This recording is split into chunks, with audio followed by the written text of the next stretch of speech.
Dia pengen tahu di gereja ada apa. Saat itu dia mengajak semua anggota keluarga untuk mencoba pergi ke gereja. Tapi keluarga lainnya belum ada yang mau untuk pergi ke gereja. Tapi saya waktu itu hari itu pengen ikut juga ke gereja. Karena saya dari sebelumnya memang sudah merasa seperti ini lebih tepat gitu. Jadi saat itu saya pergi ke gereja bersama papa saya.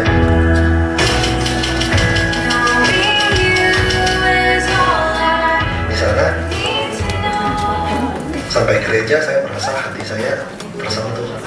Saya merasa ada suatu kedekatan dengan Tuhan yang selama ini saya nggak rasakan. Saya merasa iman saya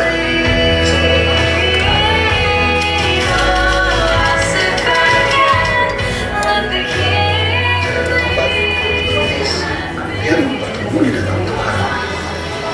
Kemudian perbedaan sebelumnya dan sesudah saya mengalami Tuhan memang sangat berbeda, bisa dirasakan sekali. Kalau sebelumnya saya tidak bisa merasakan damai, bahkan hampir setiap hari khawatir, rasanya juga kosong, hampa. Tapi sesudah mengenal Tuhan, ada damai sejahtera, di mana hati saya selalu merasa damai, tenang, tak khawatir.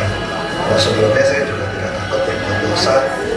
Setelah menerima Tuhan, saya mulai meninggalkan dosa kebiasaan yang saya lakukan karena takut Tuhan sedih.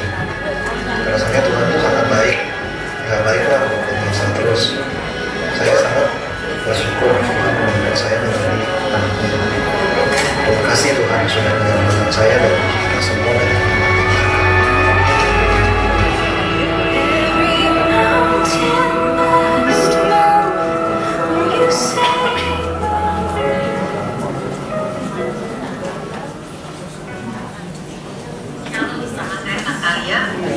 nama yang diberikan oleh kedua orang tua saya saat saya lahir di dunia ini. Nama ini punya arti lahir di hari Natal. Ya, saya lahir berdekatan dengan hari Natal. Hari yang dipercayai oleh umat Kristen di seluruh dunia sebagai hari kelahiran Tuhan Yesus Kristus. Yang uniknya, keluarga saya bukan keluarga Kristen. Kami berlatar belakang keluarga Buddhis yang sama sekali belum mengenal Tuhan pada waktu itu. Saya memaknai ini sebagai suatu anugerah terbesar dalam kehidupan saya, karena dari rahim mama saya pun Tuhan tuh sudah memilih saya menjadi anaknya. Itu sangat-sangat luar biasa. Dari TK sampai SMA, saya bersekolah di sekolah Kristen. Tapi waktu itu saya tidak bertumbuh. Firman yang ditabur itu hanya seperti ilmu pengetahuan saja, yang nyangkut di otak cuman untuk ujian aja. Tapi saya tidak menerima Tuhan Yesus secara pribadi dalam kehidupan saya. Pada saat saya terima Tuhan Yesus secara pribadi dalam kehidupan saya, ternyata banyak hal yang Tuhan ubahkan. Saya bisa merasa saya bertumbuh di dalam Kristus.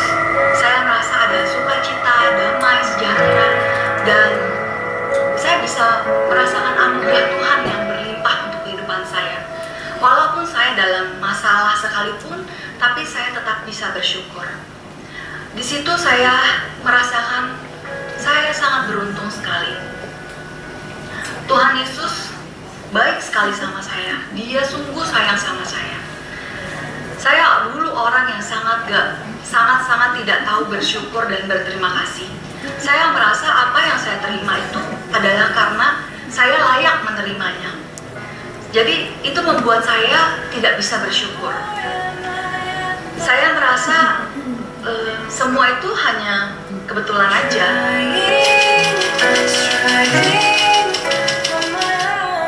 Pada saat saya dirubahkan, pola pikir saya Tuhan ubahkan, gaya hidup saya Tuhan ubahkan, semua menjadi berbeda, dan saya hidup makin bertumbuh untuk memperbaiki Kristus. Terima kasih Tuhan Yesus untuk anugerah terbesar dalam kehidupan saya, mengenal Tuhan Yesus sebagai Juru Selamat dan Sini. As you spread out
thou have borne him hence, tell me where thou hast laid him, and I will take him away.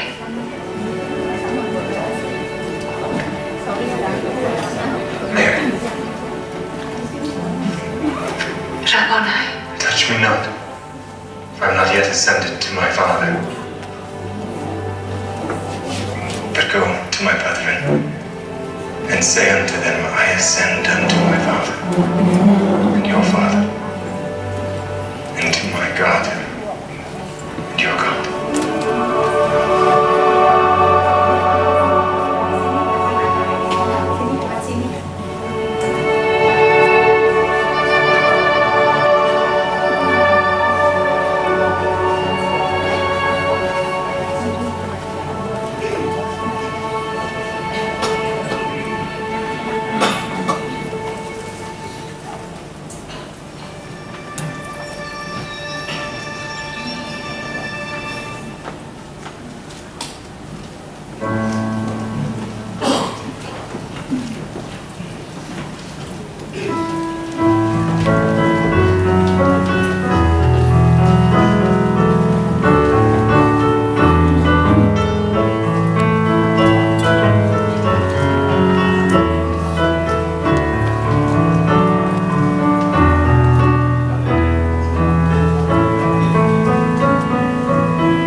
besar, gunung-gunung disentuhnya sehingga asapnya keluar. Aku mau menyanyi bagi Tuhan selama hidupku, menyanyikan pujian bagi Allahku selama aku ada. Semoga nyanyianku berkenan kepadanya, sebab dialah yang membuat hatiku gembira. Ya Tuhanku, aku hendak menyanyi bagimu. Ya Tuhanku, aku hendak bernyanyi bagimu selama aku hidup. Ya Allahku, aku hendak bermazmur bagimu selagi hidup.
ketika Tuhan hadir di tengah umatnya, Ia menjadi sentral penyembahan umatnya. Tidak ada yang bisa menandingi perbuatan-perbuatannya yang ajaib. Dari awal hingga akhir, Yesuslah Alfa dan Omega, yang awal dan yang akhir. Sehingga segala lutut bertelut dan semua lidah mengaku Yesus Kristus adalah Tuhan. Yesuslah pusat segalanya.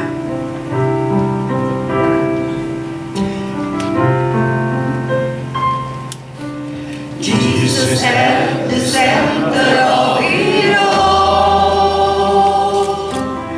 Jesus at the center of it all. From beginning to the end, it will always be, it's always been you, Jesus. Jesus. Jesus at the center of it all. Jesus at the center of it all. Jesus at the center of it all. From beginning to the end, it will always be, it's always been you, Jesus. Jesus. Jesus. Nothing else matters. Nothing in this world will do. 'Cause Jesus, you're the center. Everything revolves around you. Jesus, you at the center of it all. At the center of it all.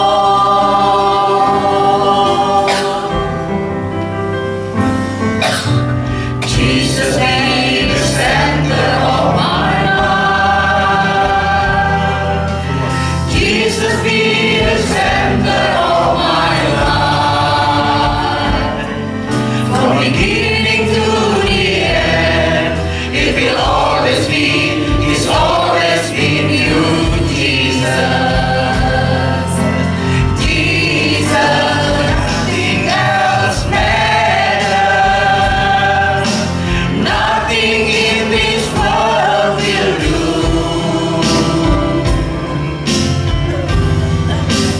Jesus, you're the center. Everything revolves around you. Jesus, you.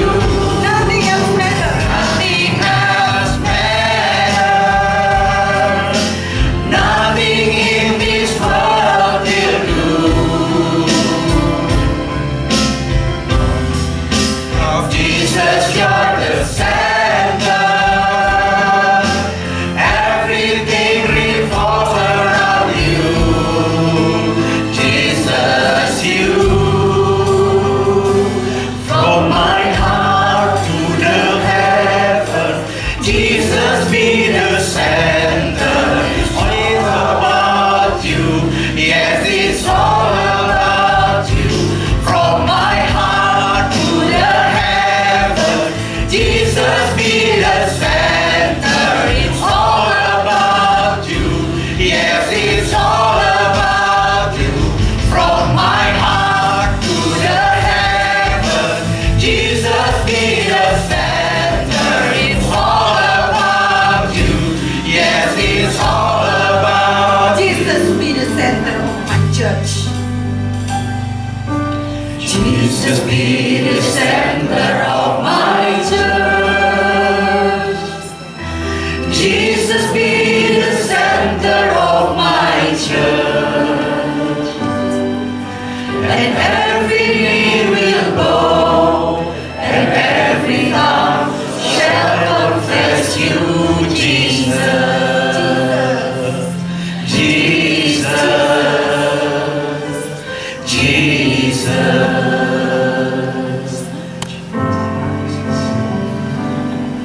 Kita satukan hati kita berdoa. Ya Allah yang perkasa, Engkau meletakkan dasar yang teguh bagi iman kami. Kematian dan kebangkitan Kristus memberikan jaminan dan kepastian akan hidup kami di bumi dan di surga. Di dalam Kristus kami beroleh keberanian dan jalan masuk kepada Allah dengan penuh kepercayaan. Oleh iman kami kepadamu, hari ini kami datang menyembah-Mu, karena kami memahami betapa lebarnya dan panjangnya dan tingginya dan dalamnya kasih Kristus. Biarlah nama-Mu ditinggikan, hormat dan kemuliaan bagi-Mu, Raja keagungan. Amin. Saudaraku, dasar iman kita bukan dibangun dari pengajaran dan hikmat manusia. Dasar iman kita terletak pada Kristus yang bangkit. Karena jika Kristus tidak bangkit, maka sia-sialah pemberitaan para rasul dan sia-sialah juga kepercayaan kita. Karena Kristus bangkit, kita menang. Menang atas pencobaan, menang atas manusia lama kita, sehingga kita makin serupa dengan Kristus. Dasar dari yang kuharapkan, bukti dari segala yang tak kulihat. Dasar dari yang kuharapkan, bukti dari segala yang tak kulihat. Iman berikanku kekuatan,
Biarlah Tuhan sekali lagi berbicara dan meneguhkan kita, sehingga tangan yang lemah dikuatkan, lutut yang goyah diteguhkan, dan jalan diluruskan bagi kita, sehingga yang pincang jangan terpelecok, tetapi menjadi sembuh.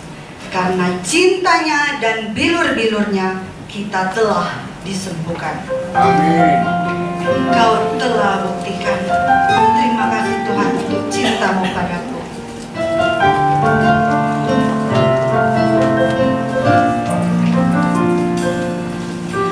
Kau telah buktikan cintamu padaku. Kau membayarku dengan hidupmu. Ku bersyukur yang ada padaku. Semuanya milikmu. Ku persembahkan seluruh hidupku di mezbamu. Hanya Kau yang menjadi tempat jawaban. Hanya Kau tempatku berharap. Berjalan bersamamu ku takkan goyah. Sepanjang kasih-Mu tersedia bagiku. Selamanya Kau ku cinta.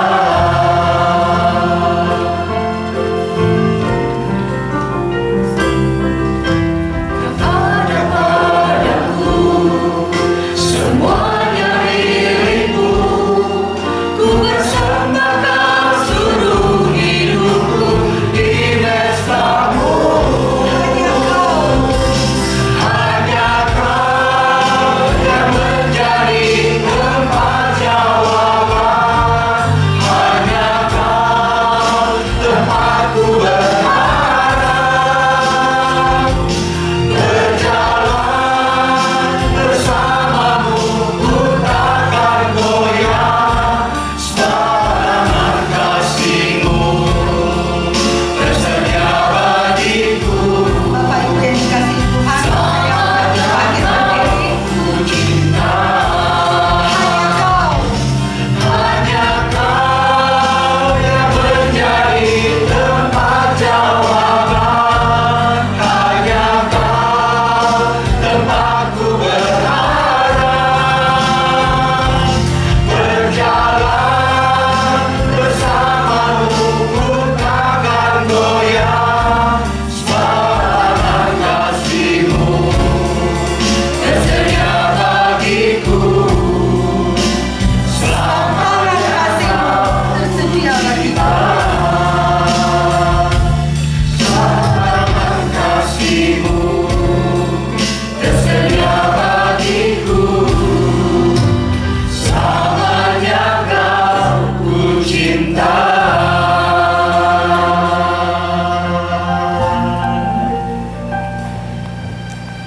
Ya Tuhan, kami bersyukur kalau dalam kehidupan kami punya tempat untuk berharap. Kami bersyukur ya Tuhan, di tengah kegelapan dunia, di tengah kebobrokan hidup kami selalu punya tempat untuk menaruh harapan kami. Dan kami bersyukur ya Tuhan, Engkau telah menjadi segala-galanya buat kami. Engkau telah menjadi sumber pengharapan dan terang di dalam kehidupan kami. Sebab tanpa Tuhan, tanpa Engkau, tanpa Kristus yang bangkit, maka semua pengharapan kami, semua iman kepercayaan kami menjadi sia-sia. Karena itu ya Tuhan, biarlah kami kembali mengarahkan hati kami kepada Tuhan, mengarahkan hati kami sehingga Engkau menjadi satu-satunya dan yang terutama dalam hidup kami. Engkau menjadi pusat segala-galanya dalam hidup kami ya Tuhan. Tuhan, bantu kami untuk mengerti kebenaran firman-Mu, sehingga kami boleh memahami pengharapan yang kami miliki di dalam Engkau. Terima kasih Tuhan, di dalam nama Tuhan Yesus kami berdoa. Amin. Silakan duduk Bapak Ibu sekalian. Selamat pagi Bapak Ibu sekalian. Sungguh sukacita yang besar bagi saya bisa bersama-sama kembali dengan Bapak Ibu Saudara sekalian di tempat ini. Saudara, mari kita membuka satu bagian firman Tuhan dari 1 Korintus pasal 15 ayat 1 sampai 10. 1 1 Korintus pasal 15 ayat 1 sampai 10.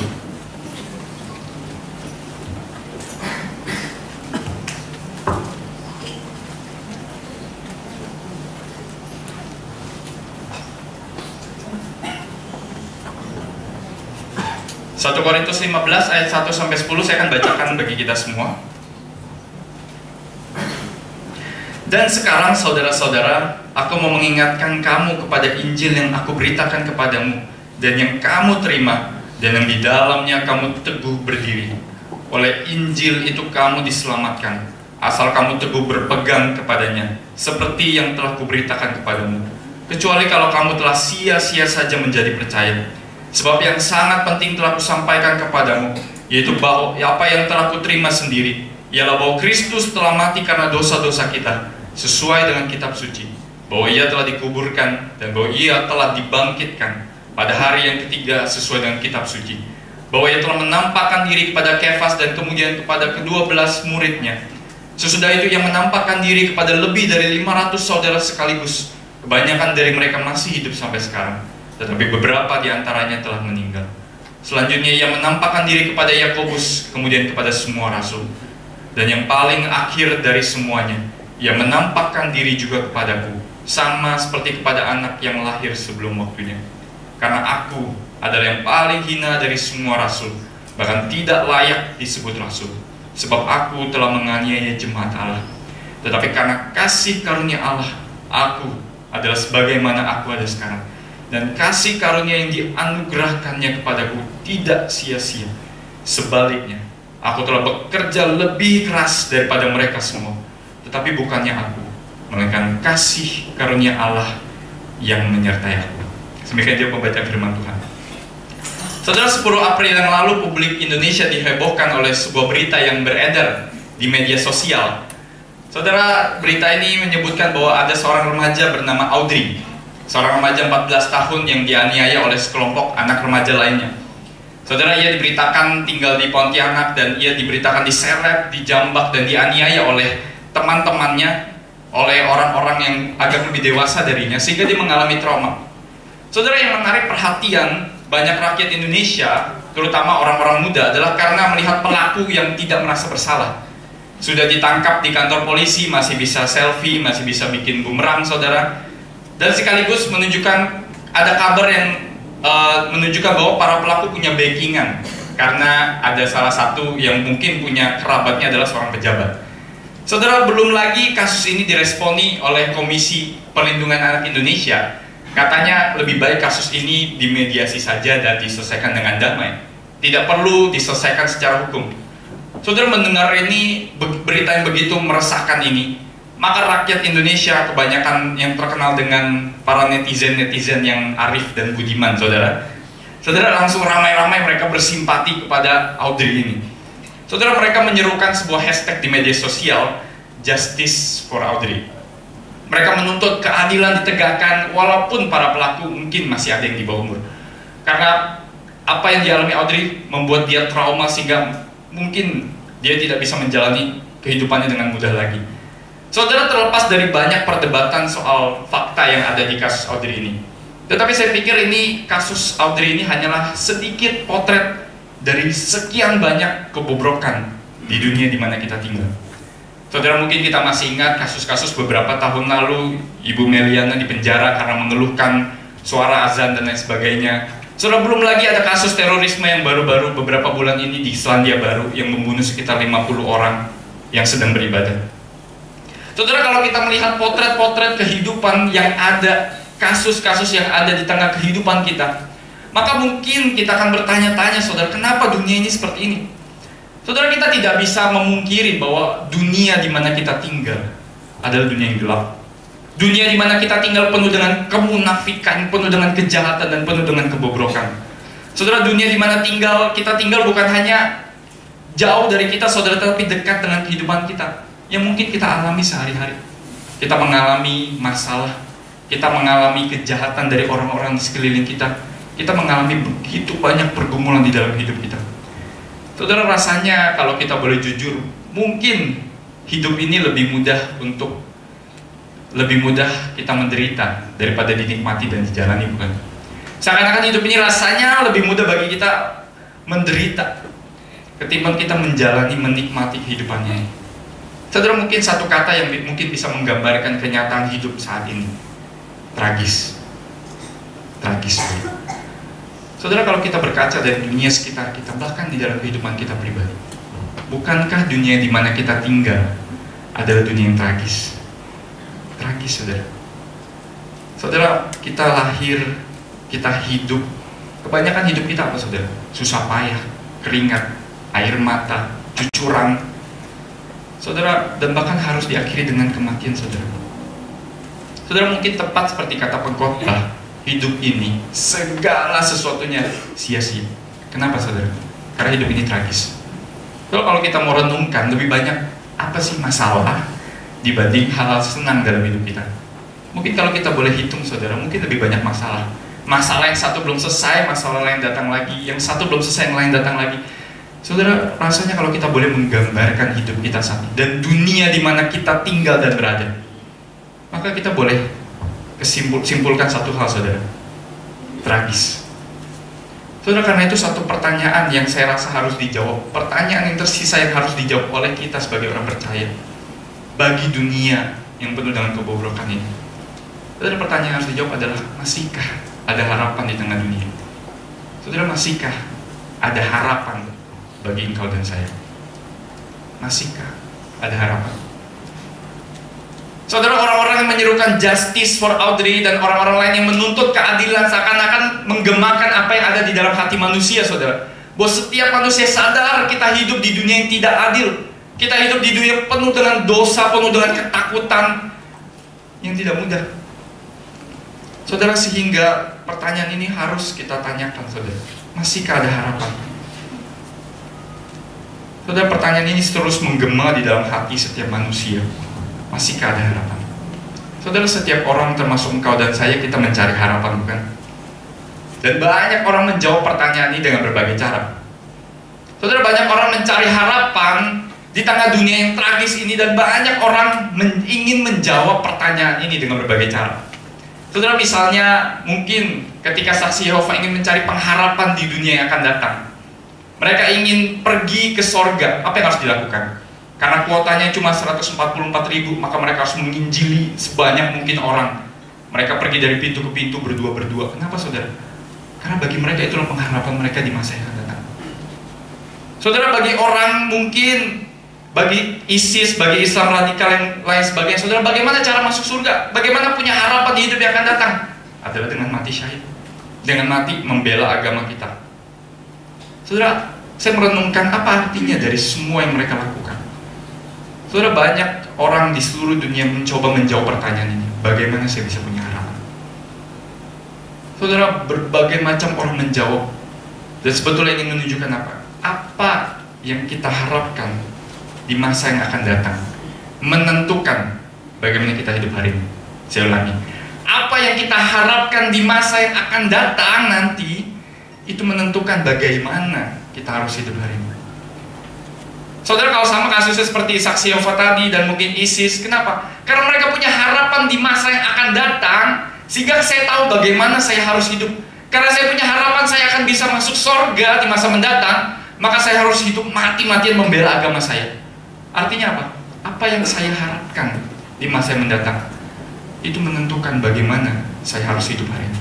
Dan mereka menunjukkan hal itu. Mereka menunjukkan bahwa harapan mereka itu ditunjukkan melalui apa yang mereka hidupi saat ini. Saudara, tetapi kalau boleh jujur, permasalahannya seringkali kita sebagai orang Kristen tidak demikian, saudara. Saudara, banyak orang Kristen hidup, tetapi hidup hanya sekedar hidup, saudara. Saudara, kita tahu Tuhan mati, menerima Tuhan sebagai Tuhan dan Juru Selamat, kita masuk surga dan lain sebagainya, tetapi hanya berhenti sampai di situ, saudara. Setelah itu apa? Oh, yang penting saya rajin ke gereja, saya rajin pelayanan, hidupnya nggak jelek-jelek amat, ya sudah.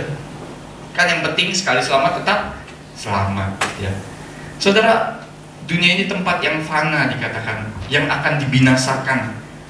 Dan yang penting saya pergi ke tempat yang lebih tinggi. Saudara, akhirnya apa yang terjadi? Akhirnya terjadi yang penting saya lepas dari dunia ini, saya pergi bertemu dengan Tuhan. Sehingga akhirnya apa yang terjadi? Banyak sekali orang Kristen hidupnya main-main. banyak sekali orang Kristen hidup hanya sekedar hidup. Saudara, akhirnya kekristenan itu hanya menjadi sekedar status daripada sebuah cara hidup.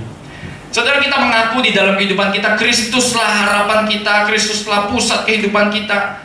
Tapi terkadang kita bahkan, saudara, kalau boleh jujur, kita tidak tahu pengharapan seperti apa yang sedang kita miliki saat ini dan bagaimana kita menghidupinya.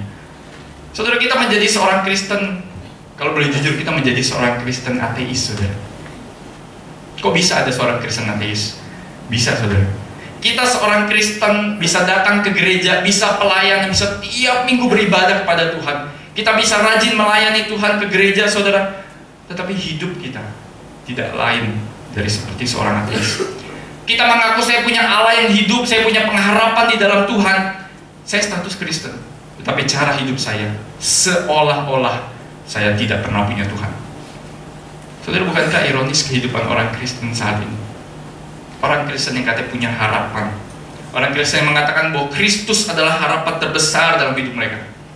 Tetapi sejujurnya banyak orang Kristen yang hanya hidup sekedar hidup, yang hanya hidup tidak tahu harapan apa yang kita miliki dan bagaimana kita seharusnya hidup. Saudara, seringkali kita terlalu fokus mungkin hanya pada kematian Kristus di salib. Oh iya, Tuhan Yesus sudah mati bagi dosa-dosa saya di Jumat Agung, saya menyesali dosa-dosa saya dan saya diampuni, selesai.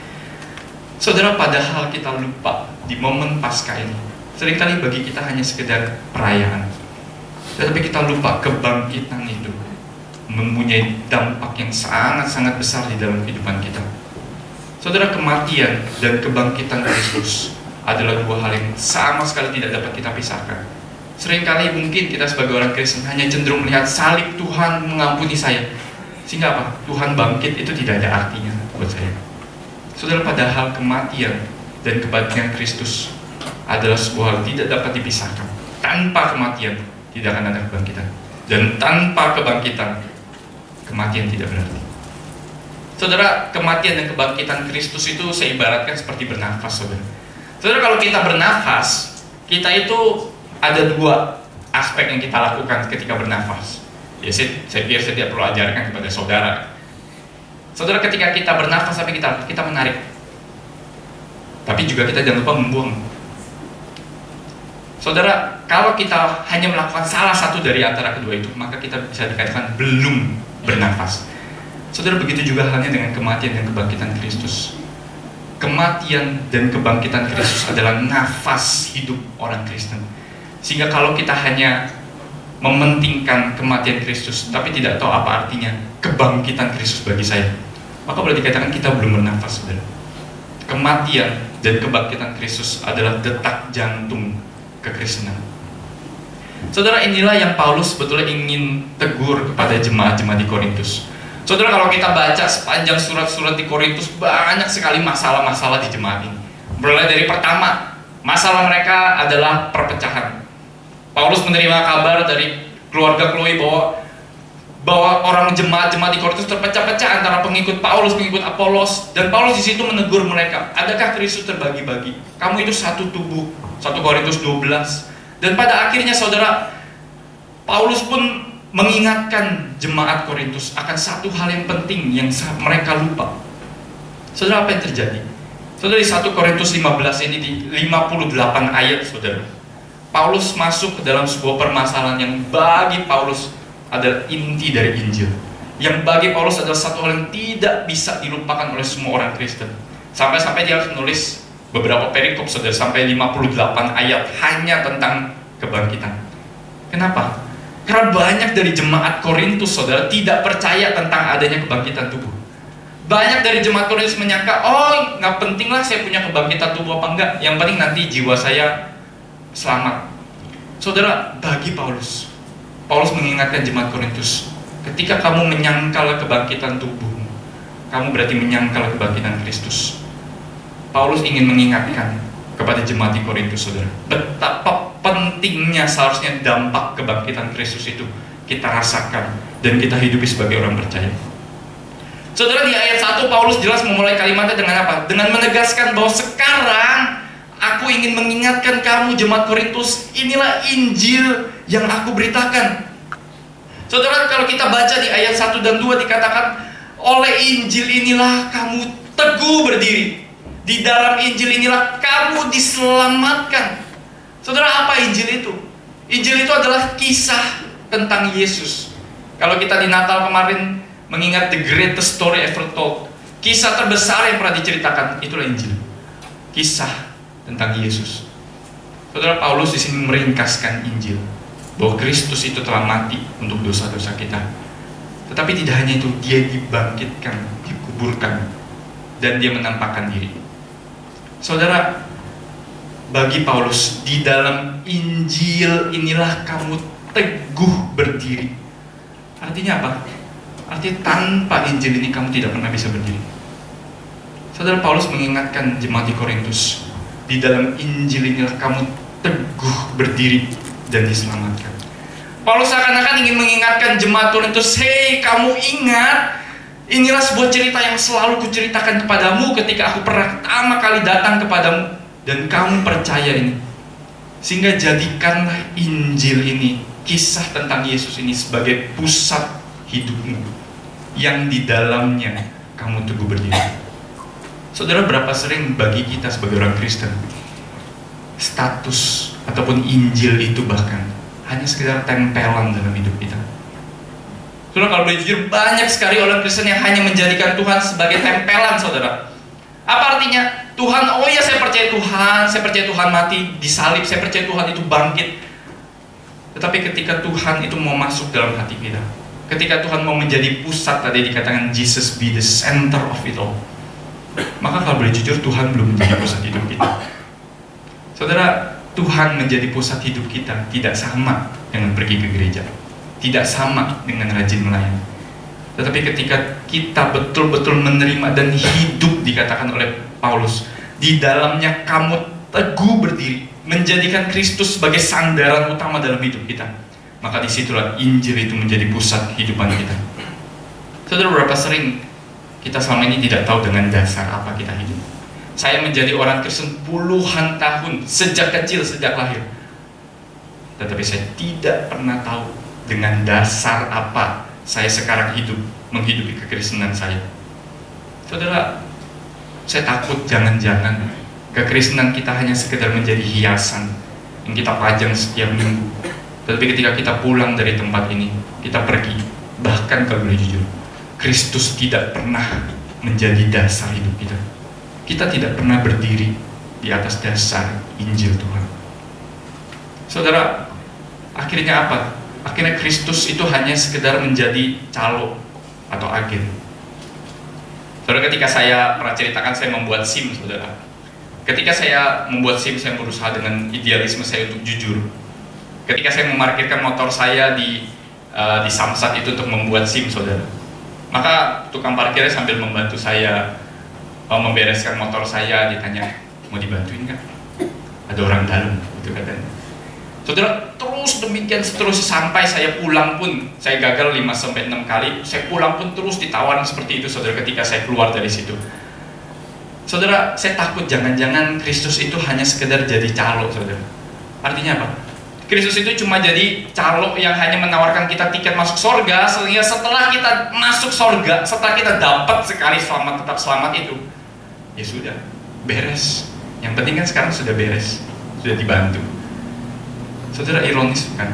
Bagi kita mungkin Kristus itu hanya sekadar menjadi calo tiket atau agen asuransi yang hanya menawarkan kita, oh ini loh, kamu bisa kalau kamu ikut ini. Tapi setelah saya terima itu, ya udah saya lepas, bebas, saya mau ngapain aja. Yang penting kan saya sudah terima. Saudara, banyak orang Kristen menyangka bahwa kehidupan kita itu selesai ketika kita percaya Tuhan.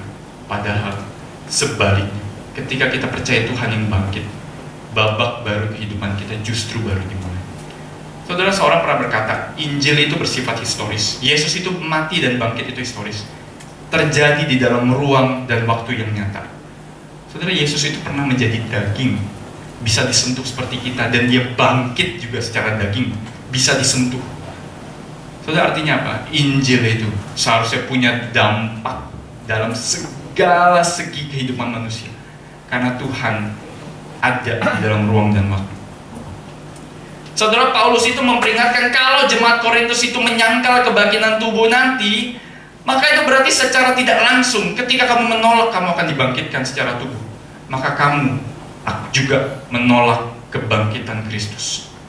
Saudara, Paulus memperingatkan bahwa ketika mereka menolak kebangkitan Kristus, maka seluruh kepercayaan, seluruh iman yang selama ini ditanamkan kepada jemaat Korintus sia-sia, habis senyap. Saudara, kenapa? Saudara, mungkin banyak dari kita yang tidak menyadari bahwa kebangkitan Kristus itu adalah sebuah harapan yang baru bagi dunia. Saudara, orang Yahudi pada zaman Tuhan Yesus itu percaya bahwa zaman itu dibagi dua, zaman sekarang dan zaman yang akan datang, masa kini dan masa yang akan datang. Sehingga orang-orang Yahudi pada zaman Tuhan Yesus yang masih dijajah oleh pemerintah Roma, yang masih ditindas, mereka itu percaya akan tiba saatnya nanti di mana Tuhan itu, Mesias itu akan datang, akan memulihkan kerajaan Israel, dan salah satu tandanya adalah apa? Kebangkitan. Kebangkitan bagi orang Israel adalah tanda bahwa akhir zaman atau kerajaan Allah itu sudah datang. Dan saudara, ketika Tuhan Yesus hadir di tengah-tengah dunia, membawa berita tentang kerajaan Allah, saudara, hampir semua orang Yahudi itu tidak percaya.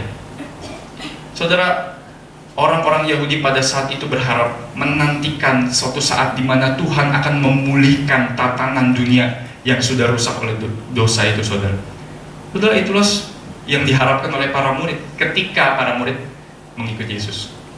Saudara, mungkin kita tahu betul para murid ketika mereka mengikut Yesus, mereka mengharapkan kamu, Tuhan, kapan kau akan memulihkan kerajaan Israel? Bahkan mereka sampai bertanya seperti itu kepada Tuhan. Tuhan, pulihkan ini, pulihkan itu. Mereka mengharap Tuhan ini yang mereka ikuti suatu saat akan memberikan harapan yang baru bagi mereka, maka mereka ikuti Tuhan itu.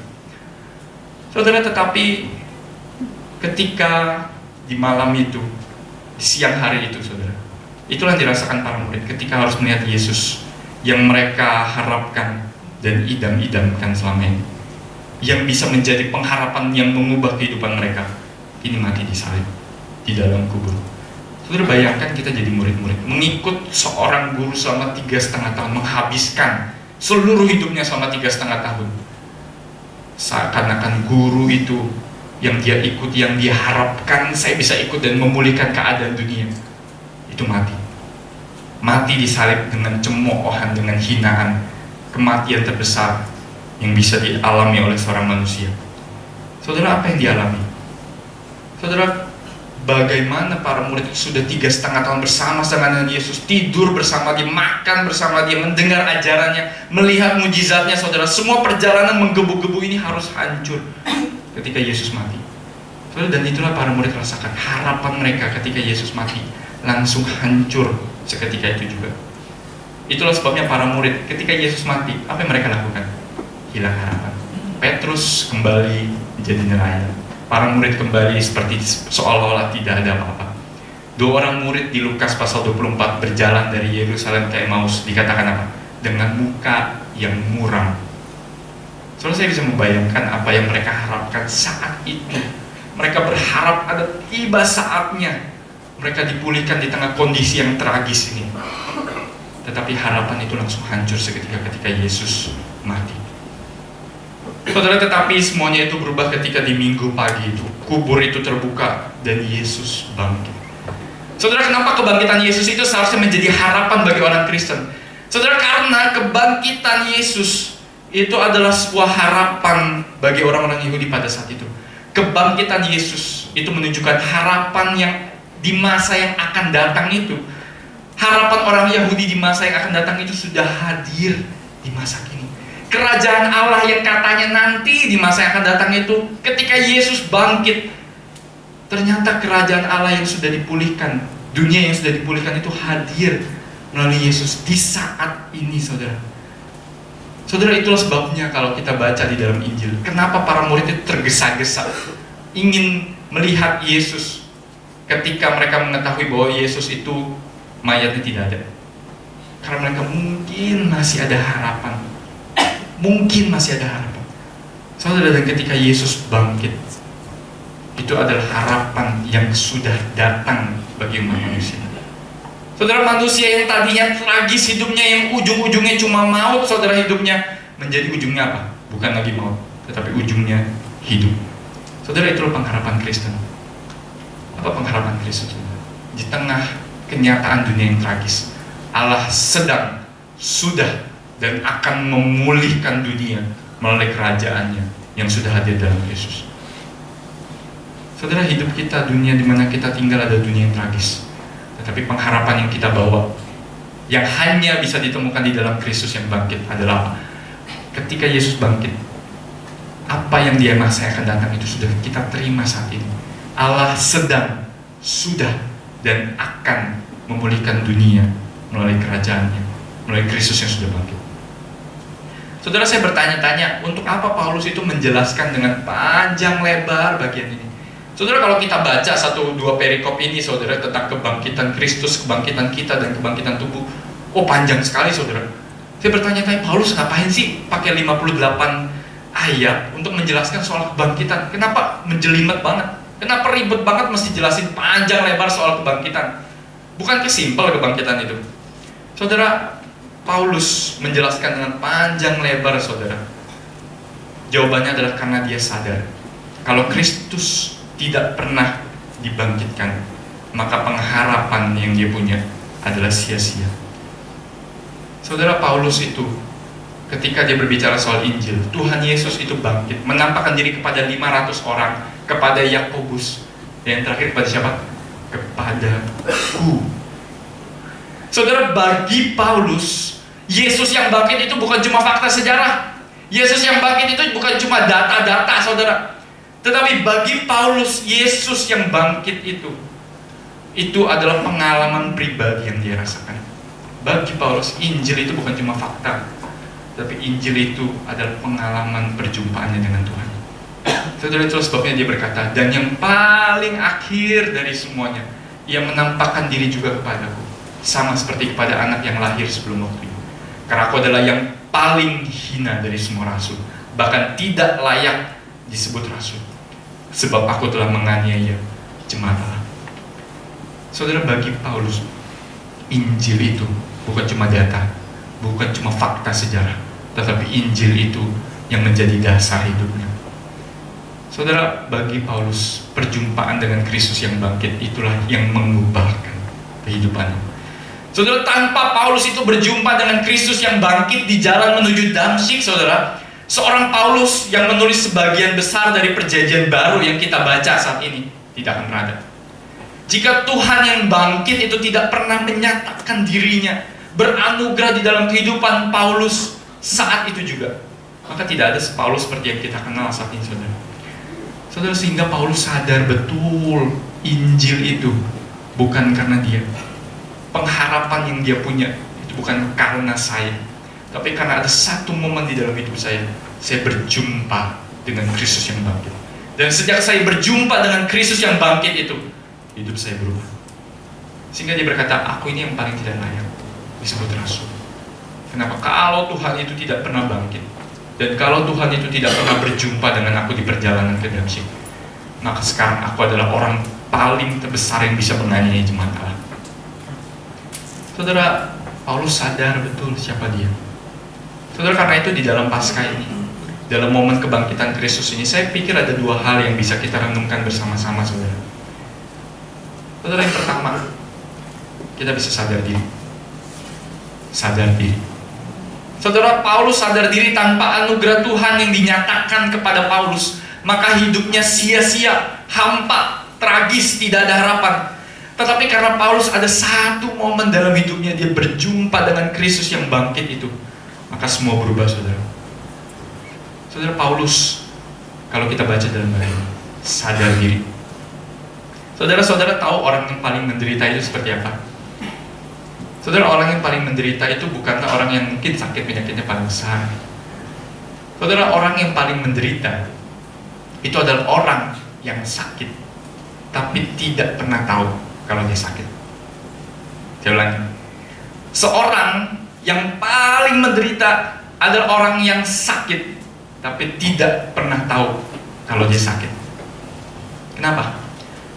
Saudara, bagaimana orang yang tidak pernah merasa dia sakit itu mau dipulihkan? Bagaimana orang yang tidak pernah merasa bahwa dirinya ada apa-apa, saudara, itu bisa diubahkan. Saudara, bagaimana orang yang merasa dirinya fine-fine saja, oh saya oke-oke saja jadi orang Kristen, saya baik-baik saja. Bagaimana mungkin orang seperti itu bisa diubahkan oleh Tuhan? Saudara, orang yang bisa berubah adalah orang yang sadar diri. Saya hancur, saya gagal, hidup saya tragis tanpa anugerah Tuhan, sehingga saya membutuhkan kasih Tuhan. Saudara, pertanyaannya seberapa sering kita datang ke gereja setiap minggu, kita melayani Tuhan, kita jadi orang Kristen, kita jadi pelayan Tuhan, punya posisi di gereja mungkin. Saudara, seberapa sering kita datang ke gereja dengan perasaan angkuh, merasa kita layak duduk di kursi, merasa layak kita melayani Tuhan, merasa layak seakan-akan itu hak kita untuk melayani Tuhan. Padahal, kalau menurut Paulus, kita adalah orang yang paling tidak layak.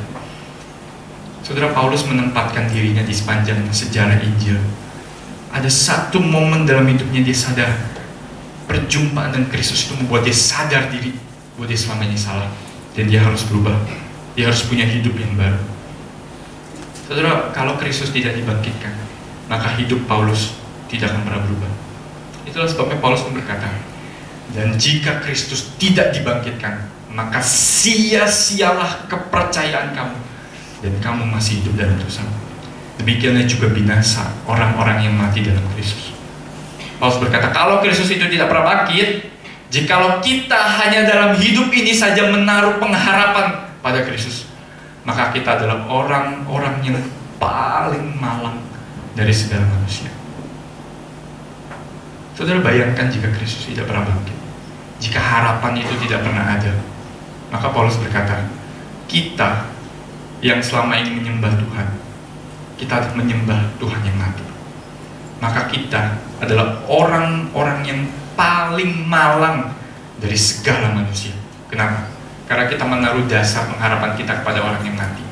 Kita menaruh dasar dan harapan kita kepada orang yang juga ujung-ujungnya mati, saudara. Saudara, seharusnya ketika kita sadar momen ini, momen Paskah ini, momen yang membuat kita punya hidup yang baru, kita bisa sadar diri. Saudara, seberapa sering kita angkuh, kita merasa saya layak datang ke gereja, saya layak punya kursi ini, saya layak melayani. Padahal tidak. Saudara, Tuhan lebih berkenan kepada pemungut cukai yang duduk di belakang, yang menjauh-jauh dari depan, tidak berani menengadah kepada langit, yang memukul-mukul dirinya dan yang berkata pada Tuhan, kasihanilah aku, orang berdosa ini. Saudara, Tuhan lebih berkenan kepada orang itu ketimbang kepada seorang Farisi yang duduk di depan dengan tangan terbuka menghadap langit dan berkata, Tuhan, aku bersyukur tidak seperti orang ini. Dia pendosa, dia tidak layak. Aku tidak seperti mereka, Tuhan. Saudara, seberapa sering kita itu tidak sadar diri. Seberapa sering kita angkuh ketika kita merasa layak datang di hadapan Tuhan. Tetapi bagi Paulus, apa yang saya punya sekarang itu karena anugerah Tuhan. Kalau Injil kebangkitan itu tidak pernah dinyatakan kepada saya, kepada Paulus, maka tidak ada harapan. Dan karena itu Paulus sadar diri, saya bukan apa-apa, saya bukan siapa-siapa, saya paling hina, bahkan tidak layak disebut rasul. Saudara, kita merasa baik, tapi belum tentu kita betul-betul baik. Saudara, kebangkitan Kristus adalah seperti sebuah cermin yang menunjukkan bahwa tanpa Dia yang memberikan harapan, hidup kita hampa, hidup kita tragis. Saudara, sudahkah kita sadar diri? Saudara, dan setelah kita sadar diri, kita jangan lupa melakukan yang kedua, saudara. Hidup dalam anugerah. Saudara, seorang hamba Tuhan itu pernah berkata demikian, saudara. Seorang hamba Tuhan bernama Christopher Tapiheru, dia seorang pelayan Tuhan. Dia berkata, kita nggak ditebus cuma supaya nanti masuk surga, tapi juga supaya sekarang bisa berhenti hidup sia-sia. Saudara, seberapa sering kita merasa, oh saya sudah ditebus Tuhan, saya sudah diselamatkan oleh Tuhan, sekarang saya masuk surga, selesai. Saya senang, saya bahagia, saya dapat jaminan. Tetapi kita lupa bagian setelahnya, saudara. Kita ditebus supaya apa? Sekarang bisa berhenti hidup sia-sia. Saudara, hidup sia-sia bukan berarti kita tidak dapat harta dan lain sebagainya, saudara. Tapi hidup yang sia-sia adalah walaupun mungkin kita punya harta, walaupun mungkin kehidupan kita baik, tetapi hidup kita mungkin bisa sia-sia. Saudara, kalau boleh saya tanyakan sekarang, apakah hidup kita sekarang ini sia-sia? Kita hidup menjadi orang Kristen, tetapi tidak pernah menggumulkan betul-betul saya punya pengharapan apa? Dan bagaimana saya menghidupi pengharapan itu di sekeliling saya. Seringkali kita egois, saudara, hanya mau keselamatan, tapi tidak mau hidup buat Tuhan. Kita hanya mau keselamatan, tapi setelah itu urusan dengan Tuhan terserah. Berapa sering, saudara, saya melihat banyak orang ketika misalnya mau dikatekisasi, mau dibaptis, mereka datang kepada Tuhan, tapi ketika selesai dari itu tidak lagi datang ke gereja. Banyak orang yang hanya mau status, banyak orang yang hanya mau datang, tapi tidak pernah mau hidup buat Tuhan. Saudara, Paulus sadar hidupnya selama ini adalah sia-sia dan sampah, sehingga Paulus sadar betul hidupnya itu dimotori oleh anugerah Allah, saudara. Sehingga apa? Saudara, hiduplah sekarang di dalam anugerah Tuhan. Artinya apa? Anugerah Allah itu menjadi motor dari setiap sendi-sendi kehidupan saudara dan saya. Saudara, seberapa sering kita hidup tanpa anugerah Tuhan? Kita tidak menyangka anugerah Tuhan itu seharusnya menggerakkan seluruh bagian kehidupan. Karena saya beroleh anugerah Tuhan, maka saya melayani Tuhan. Karena saya mendapat anugerah Tuhan, maka saya sekarang hidup buat Tuhan di dalam pekerjaan saya, dalam seluruh bagian kehidupan saya. Saudara, itulah yang seharusnya kita miliki. Kalau sebelumnya kitalah yang merasa kita pusat tata surya, saudara, maka sekarang anugerah Tuhan memampukan kita melihat Tuhanlah pusat kehidupan kita. Saudara, di dalam arsitektur kuno, orang-orang biasa membangun sebuah rumah atau bangunan dari batu. Saudara, ketika menyusun batu-batu ini, ada satu batu yang cukup besar yang ditaruh di pojokan bangunan itu, yang dipakai sebagai patokan dimulainya pembangunan. Jadi batu yang cukup besar dari batu-batu yang lain ini ditaruh dan menjadi patokan tinggi maupun lebar, saudara, dari bangunan itu. Sehingga kalau batu ini tidak ada, saudara, maka bangunan itu akan runtuh. Saudara, batu ini dinamakan di dalam Alkitab juga sebagai apa? Batu penjuru. Batu penjuru. Saudara, jika batu-batu yang lain disusun tidak berdasarkan batu penjuru ini, maka bangunan itu akan hancur. Saudara, Kristus adalah batu penjuru. Maka kalau hidup kita tidak dibangun dari menggumulkan apakah saya di dalam Kristus, maka sejujurnya, saudara, kehidupan Kristen kita adalah sia-sia. Kalau kehidupan Kristen kita tidak pernah menggumulkan siapa saya di hadapan Tuhan, bagaimana saya harus hidup sebagai orang yang sudah dimerdekakan dari dosa, maka hidup kekristenan kita sia-sia, saudara. Saudara, saya berikan saudara rumusnya. Rumus matematikanya ada, saudara. Jesus plus nothing equals everything. Yesus plus nihil atau nol sama dengan segala-galanya. Artinya apa, saudara? Saudara tidak perlu tambahkan lagi Yesus dengan apa-apa. Saudara tidak perlu tambahkan lagi Yesus dengan status saya. Tidak perlu tambahkan Yesus lagi dengan harta saya. Tidak perlu tambahkan Yesus lagi dengan usaha pencapaian saya, prestasi pelayanan saya, tidak. Tetapi kalau saya mau hidup dengan dasar yang teguh di dalam Tuhan, punya harapan di dalam Tuhan, maka satu, hanya butuh Yesus. Hanya butuh Yesus. Jesus plus nothing sama dengan everything. Artinya Yesus harus menjadi segala-galanya dalam hidup saudara. Yesus jangan hanya menjadi segala-galanya di gereja, tetapi Yesus menjadi segala-galanya di sepanjang kehidupan kita. Terus saya rindu kita kumpulkan betul-betul bagaimana kita hidup selama ini. Kita merasa kita ikut Tuhan, tetapi ketika kita pergi keluar gereja, Yesus itu tidak menjadi segala-galanya. Yesus hanya menjadi tempelan dan hiasan. Saudara, Paulus sadar betul, kalau saya sudah diselamatkan, maka ada hidup yang lain yang harus saya hidupi. Paulus berkata, tetapi karena kasih karunia Allah, aku ada sebagaimana aku ada sekarang. Dan kasih karunia yang dianugerahnya kepadaku, apa saudara? Tidak sia-sia. Sebaliknya, aku telah bekerja lebih keras daripada mereka semua. Tetapi bukannya aku, dan kasih karunia Allah yang menyertai. Saudara, ini respon yang benar.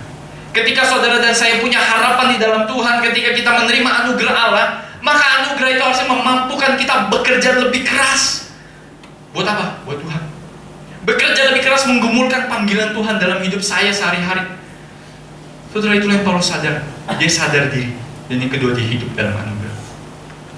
Saudara, seberapa sering anugerah Tuhan itu malah membuat kita ongkang-ongkang kaki. Seberapa sering anugerah yang diberikan cuma-cuma itu membuat kita santai, sehingga kita tidak pernah menggumulkan bagaimana saya bisa melayani Tuhan dalam hidup saya. Tapi bagi Paulus, anugerah Tuhan itu yang membuat saya bekerja lebih keras daripada mereka semua. Siapa mereka semua? Daripada para rasul. Paulus merasa dirinya paling hina. Tetapi Paulus yang paling hina itu bekerja lebih keras daripada mereka semua. Bahkan dia sampai mati buat Tuhan. Saudara, ketika hidup kita sudah menerima anugerah Tuhan, maka hidup kita akan terus dimotori oleh anugerah Tuhan. Sehingga hidup kita bukan soal saya, bukan soal aku dapat apa yang aku punya. Saudara, itu bukan lagi soal aku, tapi soal Tuhan. Saudara, itulah hidup kita. Saudara, mari kita berandai-andai, saudara. Jika Kristus tidak dibangkitkan, maka Petrus si penakut kembali menjadi nelayan. Para murid yang lain kembali ke rumah masing-masing, kehidupan masing-masing, dan itu tidak pernah terjadi apa-apa. Kalau Yesus tidak dibangkitkan, dua murid yang berjalan ke Emmaus akan pulang dengan hati yang suram. Kalau Yesus tidak dibangkitkan, Paulus tetap menjadi seorang penganiaya. Injil tidak akan pernah diberitakan seluruh dunia. Seluruh dunia tetap dalam kegelapan, dan kehidupan kau dan saya sia-sia, hampa dalam dosa. Tetapi saudara, karena Kristus bangkit, Petrus si penakut itu oleh anugerah Tuhan pakai memberitakan Injil di hadapan 3.000 orang, mempertobatkan banyak orang. Karena Kristus sudah bangkit, mengubah hidup para murid yang tadinya terbirit-birit, tercerai-berai karena Yesus disalib, menjadi orang yang berani mati buat Tuhan. Karena Yesus sudah bangkit, Paulus si penganiaya menjadi seorang pemberita. Dua murid ke Emmaus yang tadinya pergi ke Emmaus berjumpa dengan Kristus yang bangkit, kembali ke Yerusalem, saudara. Yang tadinya mereka berangkat dari Yerusalem, mereka kembali dengan penuh harapan. Injil diberitakan seluruh dunia. Dunia sedang dan akan dipulihkan oleh Allah, dan kehidupan saudara dan saya punya harapan. Saudara sadar betapa besarnya dampak kalau Kristus tidak pernah bangkit. Betapa besarnya dampak kalau Yesus sudah bangkit. Betapa besarnya seharusnya dampaknya dalam hidup kita. Karena seharusnya dampaknya sangat besar, bukan? Kalau kebangkitan Yesus mengubahkan para murid dari pengecut menjadi pemberani, maka apa dampak kebangkitan Kristus bagi kita? Sudahkah kita hidup dengan dasar yang teguh? Saudara, Jim Elliot pada hari itu 2 Januari 1956 adalah sebuah hari yang dia tunggu-tunggu, saudara. Jim Elliot pada saat itu berumur 29 tahun. Dia beranjak dari tempat tidurnya, saudara. Dia sudah bersemangat, dia bersiap-siap dengan cepat untuk pergi ke suatu tempat di Ekuador dengan pesawat.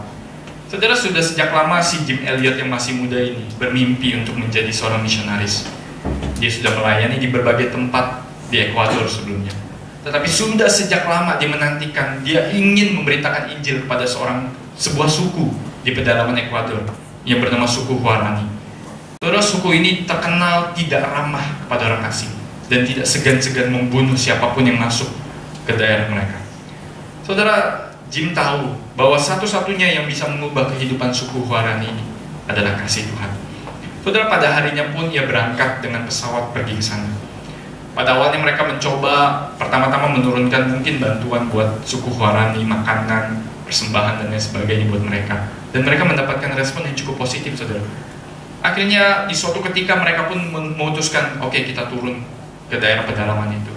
Kita bisa turun dan kita berjumpa dengan suku itu. Saudara, ketika mereka turun pertama kali menginjakan kaki di pedalaman hutan itu, saudara, mereka berjumpa dengan beberapa orang dari suku Guarani. Mungkin awalnya mereka curiga-curiga dengan Jim dan teman-temannya. Tetapi pada akhirnya suku Guarani, beberapa orang dari suku Guarani ini mau berjumpa dengan mereka, mau berngobrol dengan mereka, bahkan dikasih naik ke pesawat juga, saudara, untuk melihat-lihat keadaan di udara dan lain sebagainya. Saudara, Jim Elliot dan teman-temannya senang karena mendapat respon dari orang-orang yang pertama datang. Dan di suatu kali di tepi pantai mereka tuh menantikan ada orang-orang suku Guarani lain selain dari yang pertama itu. Saudara, dan suatu ketika mereka melihat ada 2 orang perempuan dari suku Guarani itu datang menyeberang sungai. Saudara, mereka melihat ada 2 orang itu yang datang, mereka sangat sukacita, sangat senang, dan mereka mau menyambut dengan berlari. Mereka mau berlari menyambut dari suku Huaran ini dan mau berbicara dengan mereka. Saudara, tetapi sembari mereka menghampiri kedua perempuan dari suku Huaran ini, mereka berlari dan mendapatkan mereka. Lalu tiba-tiba dari belakang ada tombak yang tajam yang dilemparkan kepada Jim Elliot dan teman-temannya. Saudara, rupanya itu adalah sebuah jebakan. Dan Jim Elliot dan teman-temannya pada saat itu juga seketika mati. Ujung tombak yang tajam itu menghujam tubuh mereka dan mereka mati saat itu juga. Saudara, satu dari persatu mereka misionaris yang kesana baru turun dari pesawat, mereka mati, saudara, saat itu juga. Seorang Jim Elliot yang menggebu-gebu menyerahkan hidupnya buat Tuhan, walaupun dia tahu harga yang harus dibayar sangat mahal. Saudara, bagi Jim, nyawanya ini tidak ada artinya jika dibanding dengan anugerah dan pengharapan yang ia miliki di dalam Kristus yang sudah bangkit. Saudara, Jim Elliot pernah menulis di dalam jurnalnya, "He is no fool who gives what he cannot keep to gain that which he cannot lose." Bukanlah sebuah kebodohan jika seseorang itu memberikan apa yang ia sebetulnya tidak bisa simpan untuk mendapatkan apa yang tidak dapat hilang. Bagi Jim Elliot, nyawanya itu sesuatu yang tidak bisa ia simpan. Tetapi bagi dia, pengharapan di dalam Kristus adalah sesuatu yang tidak dapat hilang. Saudara, Jim tahu anugerah Tuhan. Jim sadar panggilan Tuhan karena dia berjumpa dengan Kristus. Saudara, momen perjumpaan dengan Kristus itulah yang mengubahkan kehidupan Jim dan yang seharusnya mengubahkan kehidupan kita. Saudara, pertanyaan bagi kita, sudahkah kita betul-betul berjumpa dengan anugerah Tuhan? Sudahkah kita betul-betul hidup di dalam anugerah Tuhan? Bukan hanya sekedar menerima, tetapi hidup, bekerja lebih keras. Saudara, apakah kita selama ini hidup sia-sia? Saudara, kalau saya mau kembali kepada pertanyaan di awal, masihkah ada harapan bagi dunia? Maka kita sebagai orang Kristen melihat Tuhan yang sudah bangkit, maka kita dapat berkata, di tengah dunia yang tragis ini, kita dapat berkata, masih ada harapan bagi dunia. Saudara, di sepanjang sejarah orang-orang Kristen menyerahkan hidupnya mati-matian buat Tuhan sampai saat ini untuk memperjuangkan sebuah harapan yang tidak akan pernah padam, sebuah dasar yang teguh yang dibangun di atas kebangkitan Kristus. Saudara, karena Kristus sudah bangkit, maka hidup saya, engkau dan saya punya harapan. Tetapi tidak hanya sampai di situ. Sudahkah engkau dan saya hidup dimotori oleh anugerah Tuhan, bekerja lebih keras dan lebih keras buat Tuhan? Atau kita selama ini masih hidup buat diri kita sendiri? Apakah selama ini kita menjalani kehidupan Kristen kita sia-sia? Puluhan tahun jadi orang Kristen, tetapi hidupnya sia-sia. Saudara, saya rindu itu tidak terjadi dalam hidup kita. Tetapi sekarang di momen Paskah ini, saya rindu setiap kita boleh sungguh-sungguh menggumulkan. Kita punya dasar yang teguh, pengharapan yang bisa kita bagikan kepada seluruh dunia, bahwa kerajaan Allah itu sudah hadir di dalam Yesus. Dan sudah seharusnya kita bekerja lebih keras, tidak ongkang-ongkang kaki dalam hidup kita, tetapi hidup kita, apapun itu saudara, pekerjaan kita saat ini, keluarga kita, bekerja lebih keras di dalam anugerah Tuhan, sehingga kita bisa menunjukkan dan memancarkan pada dunia, inilah pengharapan yang sejati. Kristuslah pengharapan yang sejati, karena dia bangkit dan dia mengubahkan kehidupan engkau dan saya. Saudara, apapun yang engkau dan saya lakukan, lakukanlah dalam anugerahnya. Karena itu, saudara-saudara yang kekasih, berdirilah teguh, jangan goyah, dan giatlah selalu dalam pekerjaan Tuhan, sebab kamu tahu bahwa dalam persekutuan dengan Tuhan yang sudah bangkit itu, jerih payahmu tidak sia-sia. Jerih payah kita tidak pernah sia-sia. Jerih payah kita bernilai kekal. Karena apa? Karena Tuhan sudah bangkit. Karena hidup kita punya harapan. Mari kita berdoa.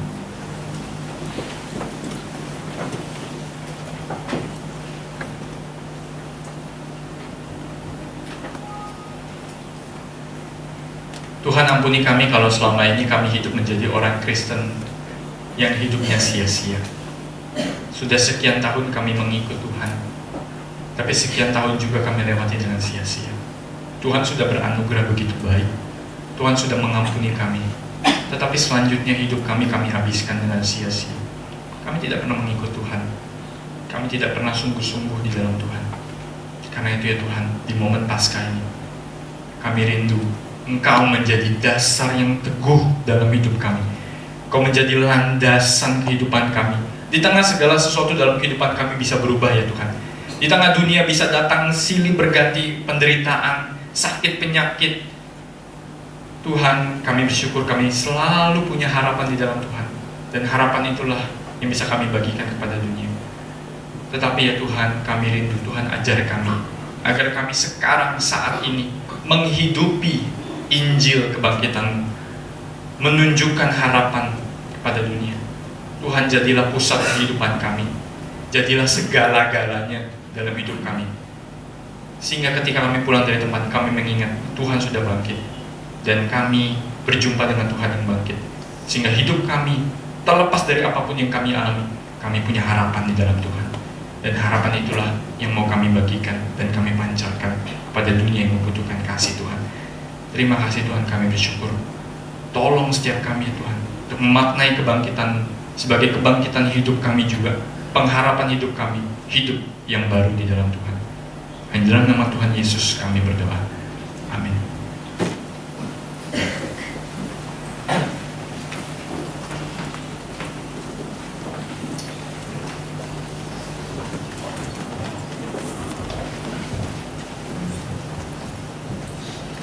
Daud pernah berkata kepada Tuhan, sebab siapakah aku ini dan siapakah bangsaku, sehingga kami mampu memberikan persembahan sukarela. Betapa kuat dahsyatnya Allah kita, Dia bernama Yesus Raja segala raja, Tuhan Allah kita.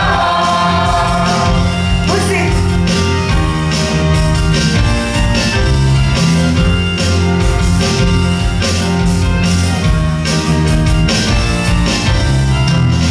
Berkuasa di bumi di surga,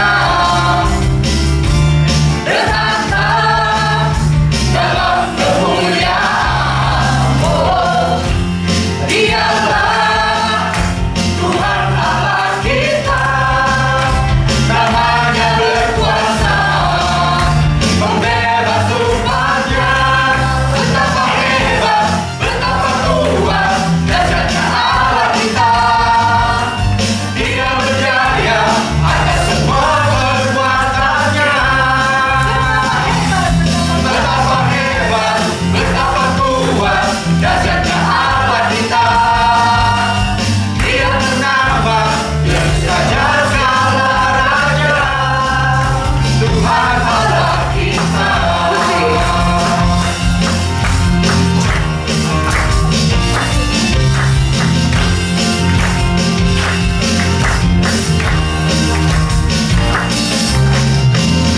Jemaat saya undang kembali berdiri, kita bersama-sama bernyanyi berkuasa di bumi di surga.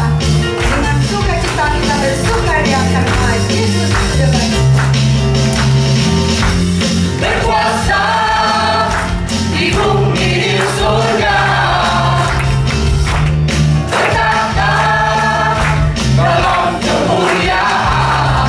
Oh, Dialah Tuhan Allah kita, namanya berkuasa, membebas umatnya. Betapa hebat, betapa kuat dahsyatnya Allah kita.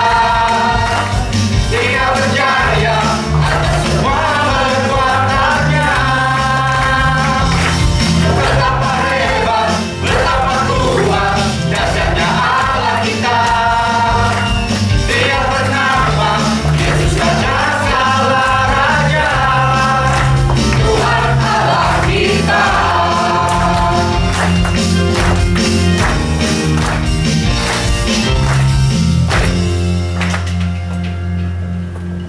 Tuhan, kami bersyukur untuk apa yang telah Engkau berikan bagi kami. Tuhan, kami bersyukur untuk dorongan yang Engkau berikan sehingga kami boleh memberikan harta kami kepadamu, waktu kami, tenaga kami, pikiran kami. Tuhan, kami berdoa menyerahkan persembahan kami kepada-Mu. Kiranya Engkau memberkati teman-teman kami yang akan mengurus keuangan ini. Kiranya Engkau mau berikan hikmat dalam mengelolanya. Tuhan, kami persembahkan uang kami kepadamu. Kami berdoa kiranya Kau mau berkati untuk pekerjaan di gereja-Mu dan boleh menjadi kemuliaan bagi nama-Mu. Terima kasih Tuhan, kami berdoa menyerahkan ibadah kami selanjutnya ke dalam tangan-Mu. Dalam nama Tuhan Yesus kami berdoa. Amin.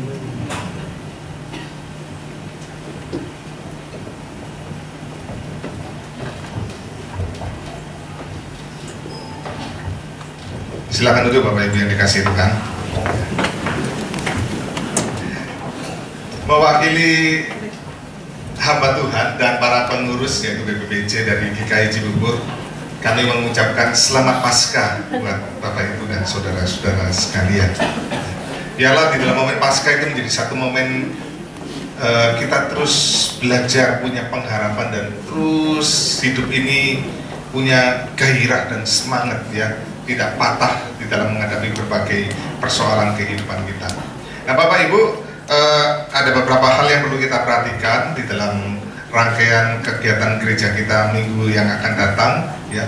Untuk hari Rebu kita ada persekutuan doa di wilayah ya. Jadi Bapak Ibu mohon untuk diperhatikan, mungkin sudah tidak asing lagi karena kita sudah lakukan beberapa kali ya, di rumah Pak Davitong untuk daerah kota wisata, untuk kemudian daerah legenda wisata itu dan Cilengsi itu di rumah Pak Steven, dan untuk daerah Citra Grand Raffles dan sekitarnya itu di rumah Pak Rusti, yang mengundang Bapak Ibu untuk boleh bersama-sama kita hadir dalam persekutuan wilayah kita. Nah kemudian Bapak Ibu untuk Pasutri, Sabtu depan kita ada persekutuan Pasutri, yaitu bagaimana ini menjadi satu panggilan para pria untuk mengajarkan firman Tuhan, dan bagaimana para istri menolong suami-suami menjadi pengajar di dalam rumah tangga ya. Jadi mengundang para pasutri untuk boleh hadir ya, bersama-sama kita bertumbuh ya, bagaimana keluarga-keluarga menjadi satu keluarga yang indah, yang terus memancarkan kemuliaan Tuhan. Dari Komisi Kaleb Bapak Ibu, nanti pada bulan Mei tanggal 10 sampai 11 Mei akan ada kebaktian Padang di daerah Pelabuhan Ratu Sukabumi yang jadi Bapak Ibu Kaleb yang mau ikut silakan mendaftar pada Ibu Marta, bukan GI Marta ya, Ibu Marta dan Ibu Lina. Biayanya 450.000 per orang ya. Jadi mohon untuk para Kaleb ini dapat diperhatikan. Dan kemudian untuk baptisan anak Bapak Ibu kita akan mengadakan pada tanggal 19 Mei ya. Minggu depan itu pendaftaran yang terakhir, dan sekaligus minggu depan itu ada percakapan antara orang tua dengan saya setelah kebaktian umum yang kedua. Jadi minggu depan itu pendaftaran terakhir karena 19 Mei kita akan baptiskan anak, dan juga nanti ada baptisan dan CD juga bersamaan dengan itu. Jadi ini mohon diperhatikan bagi saudara-saudara yang lalu ikut katekisasi anak-anak remaja ya, yang kemudian karena belum cukup umur dan sekarang sudah cukup umur, tolong tuh segera registrasi lagi ya. Nggak perlu ikut katekisasi, tapi segera daftar untuk kemudian ikut baptisan dan CD. Ini yang mohon untuk dapat diperhatikan. Dan juga sekaligus Bapak Ibu, tanggal 19 Mei kita akan mengadakan donor darah ya. Jadi bulan Mei merupakan bulan puasa, dan bulan puasa biasanya stok darah kosong, dan nggak mungkin orang yang puasa itu donor darah. Biasanya kita ini yang orang-orang Kristen ini yang nggak ikut puasa ya, masih seger-seger darahnya, tolong sumbangkan darah Bapak Ibu. Itu menjadi satu berkat ya, itu sangat menolong orang-orang yang sangat membutuhkan. Jadi nanti kita akan adakan mulai pukul 9:30 sampai selesai ya di ruang bawah. Jadi kita akan adakan donor darah tanggal 19 Mei ya, 19 Mei. Nah sebentar kita akan putar video dari retreat, silakan.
Itu Bapak Ibu ya. Jadi mohon diperhatikan Bapak Ibu, early bird gelombang yang pertama itu akan berakhir minggu depan 30 April. Jadi masih 200.000 ya. Tadi 200 ya benar ya? 250 ya tadi ya? 350 ya? Pikun, saya sudah mulai pikun ini Bapak ya. Remaja 200, yang umum yang dewasa 350.000. Waduh bahaya ini, saya udah mulai ikut ya. Karena tahun depan saya masuk Kaleb, umurnya sudah masuk Kaleb ya. Bapak Ibu masih murah loh ya. Remaja-remaja yang belum daftar 200.000. Nanti kalau Mei daftarnya 450.000 baik dewasa maupun remaja. Jadi lebih mahal lagi ya. Nanti tambah molor lagi bulan Juni 750.000 ya. Jadi ini mumpung masih murah-murahnya, silakan cepet-cepet daftar ya. Kalau nggak punya uang daftar dulu, bayarnya boleh nyicil ya. Nggak usah bayar langsung tapi boleh nyicil. Mau bayar 50.000 dulu nggak apa-apa, asal jangan nyicilnya 2 tahun ya. Nanti dia bangkrut nanti ya. Jadi Bapak Ibu bayar dulu aja, daftar dulu, nyicil.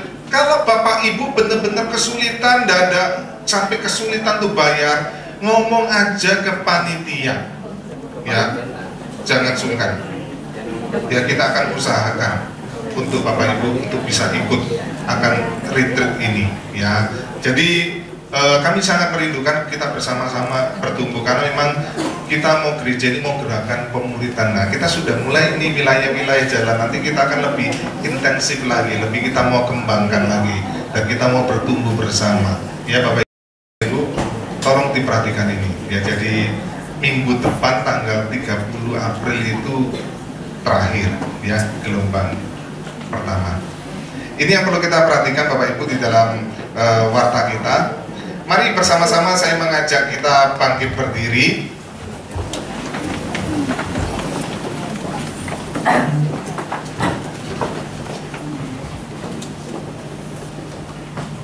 Dasar yang diletakkan Allah itu teguh, dan meterainya ialah Tuhan mengenal siapa kepunyaannya, dan setiap orang yang menyebut nama Tuhan hendaklah meninggalkan kejahatan.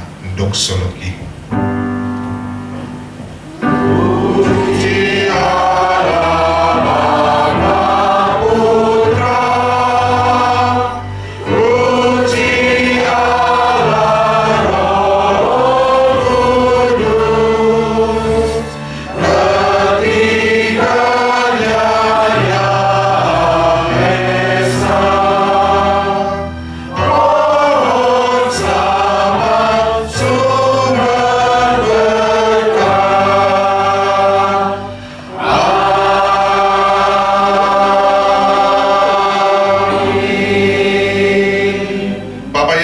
Dikasihi Tuhan, pulanglah di dalam damai sejahtera dan sukacita Tuhan. Terimalah berkat dari Allah Tritunggal. Allah damai sejahtera yang oleh darah perjanjian yang kekal, kiranya memperlengkapi kamu dengan segala yang baik untuk melakukan kehendaknya dan mengerjakan di dalam kamu apa yang berkenan kepadanya oleh Yesus Kristus. Bagi Dialah kemuliaan sampai selama-lamanya. Amin.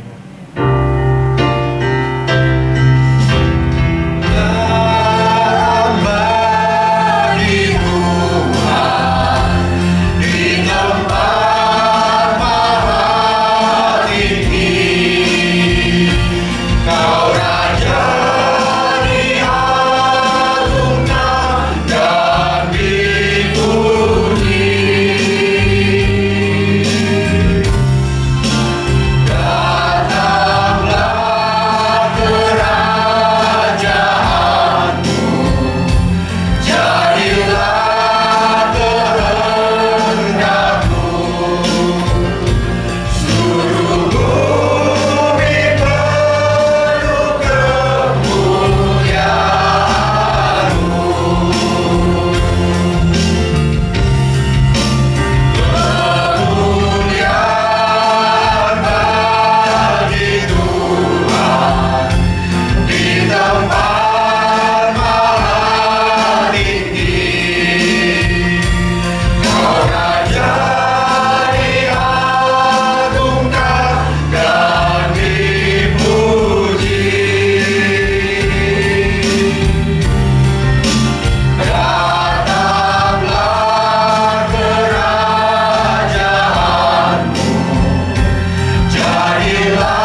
masa teduh dan Bapak Ibu dapat memberikan ucapan selamat Paskah satu dengan yang lain.